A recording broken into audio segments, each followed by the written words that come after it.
So welcome back to another video. You may not have seen me on this channel for a little while, but I've got some interesting stuff that you're going to want to hear for this episode. So we're going to be talking about how you should operate within the AI OFM space, because there's been a lot of people failing within the space, and this is the main reason why they have been failing. So we're going to clear up a few things today to make sure that you're not operating incorrectly and that you can succeed within the space because you are doing everything correctly. So let's get into it. Now, firstly, you may have seen in many videos, many webinars, many podcasts that I've been on, me saying this: when you come into the AI space, you come into it with two different mindsets, a designer's mindset or a businessman's mindset. This is fact. Now, a lot of people, they come into it with neither mindset. They're just trying to float around and see what they can do. Now, make sure when you come into it, you have your goals lined up.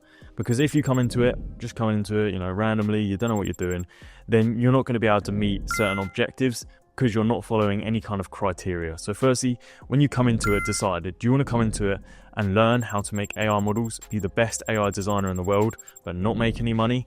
Or do you want to come into it from a business perspective where you understand pretty much everything you need to know?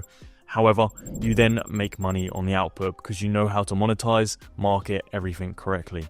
So two mindsets. Which one are you going to pick? Don't float in the middle. So let's dive into this designer mindset, which a lot of people are coming into it. Now, is this a bad mindset to have when you jump into AI OFM?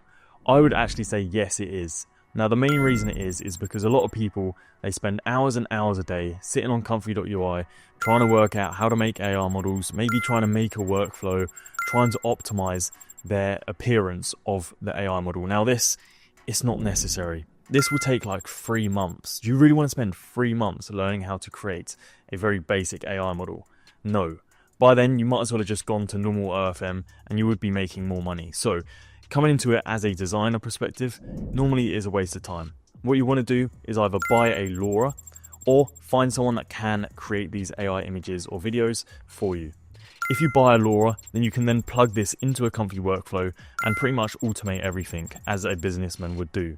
But as a designer or a creator, you wouldn't be doing this. You'd be spending hours trying to generate these images, failing or succeeding, and either or you're just spending hours on things that aren't really relevant. So, is this designer mindset good? I would say no. Steer away from that. This is the mindset or the decision making you should be doing when coming into AI OFM. You should be deciding to come into it as a businessman and think of things logically and tactically. So instead of spending 3 months making and learning how to make AI models, you do a basic course, understand how they're made and how to improve these AI models, and then you pay someone to create a LoRa. This LoRa is going to be very advanced, and there'll be links down below if you were looking to get one of these created. I personally allow people to use my own designers, so if you want an AI designer, just go in the description, there'll be a link there and they can do this for you. It's not very expensive, 100 quid or so to get a LoRa. This LoRa is then going to be so good and so perfect. Every time you generate an image, it's going to be consistent. It's going to look like the same model.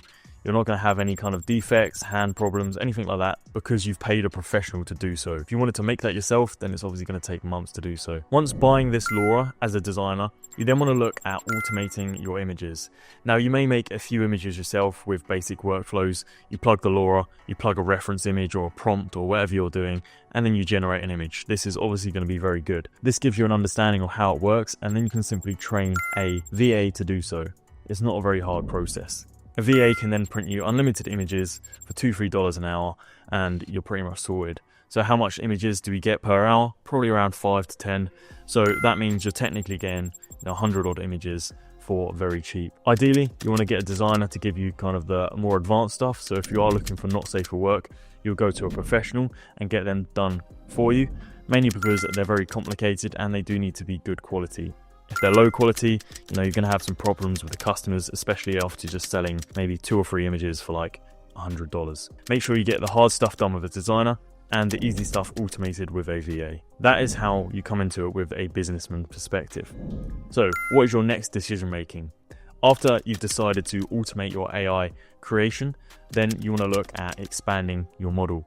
Now, a lot of people, what they do, they get hooked up on chatting. Now, this is the worst thing you can do. Even worse than being an AI designer. AI designer, you're learning a specialist skill, great. Chatting, if you get hooked up on that, you're never going to want to become a full-time chatter.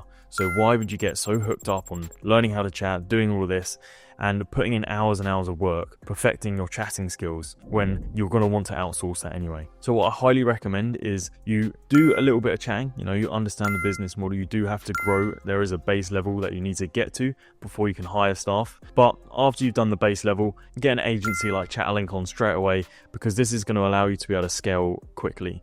Once again, we have professional chatters at Chatlink. They are professionals like the designers. They spend hours and hours a day learning their trade, making sure that they're perfect in every kind of way. So why would you then not use them and spend your time, which is quite valuable, trying to learn how to chat and trying to chat yourself? It does not make sense. It's illogical, and it's not coming into this business model as a businessman would do. It's coming into it as a loser that just wants to chat to old men. So that's the second thing. Do not get hooked up on the chats. This is where you would fail, and this is where your decision making is wrong. So let's do a quick recap. Don't become a designer, outsource it. And then once you've received the kind of outsourced package, automate it with VAs and chatting, get to the base level, maybe 1K a month, then outsource it to agencies like Chatlink, which is very trusted, and they use a CRM. And then obviously look at marketing. Now this is the last point, marketing. What decision makings are we making there? Now you want to do marketing. You want to be obsessed with marketing. You want to learn as much as you can about marketing. Everything you do is impacted via marketing. So there's no way you're going to get 10K in the bank if you don't market correctly. You may have the best AI images, you may have the best chatters, but you're not going to make any money if you don't market correctly. So this is where you come in. As a businessman, you need to be obsessed with marketing, and you need to leave the other things that aren't as important to other people. Now, marketing is a full-time job. Hence why businesses such as like Amazon or iPhone or any kind of businesses in the world hire marketers, because it's a full-time job and it takes a lot of time and effort. If your effort is split between design, chatting and marketing, you're not going to get anywhere in life. You're not going to get anywhere in this business model unless you've got 16 hours a day to do so.